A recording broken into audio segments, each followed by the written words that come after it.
lai thing kung lai khi an hnuai lampang a bawk sen deuh khi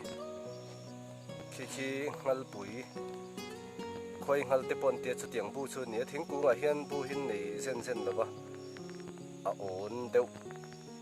a chulai a chuan khi bu an ni a sang ang reng khop me om na khi phone thai chan dak fial hei thei bo ni lova a han hla deuh hleka khi tiang khi ngal pui thang chua an tia ngal pui hi tlang puin leya kuan neya lei hnuaiah vung an hrewa dah chuan lei leh lung nawi te thiar chhuakin busau deuh an siam thina chutiang ni lo chuan thingkungah tiang hian bu an siama hei thang chuan tia a tak thei hle te pawh an ti ani then khat chuan kan dak hmu tam lova tuna khian an la siam chho tan chap hei hi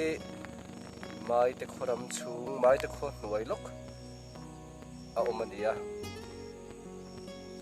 tin an hmu dan pawh hi thingtai an tlana hmun hran dei mi chu an thlawhna lam an chuia an chui zela chutarang chuan helai thing hian chui luta ni helai thing kung ami hi ki a pui thawk vel pawh hmu thei lova a hla deuh hleka an vei ve zum mai tuna khian khi hmal pui bu ani khuaiah chuan a lian ber pawl le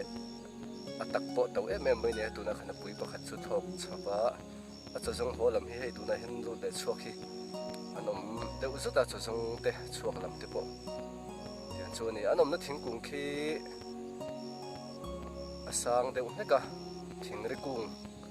ania lak te po har mai theine ki phone in thei to pin kan zoom china a fia lutuk chuang lawani ai nai de wala le don chin ten thingkunga bun nei hi chuan thang chhuah an ti tawh thin ni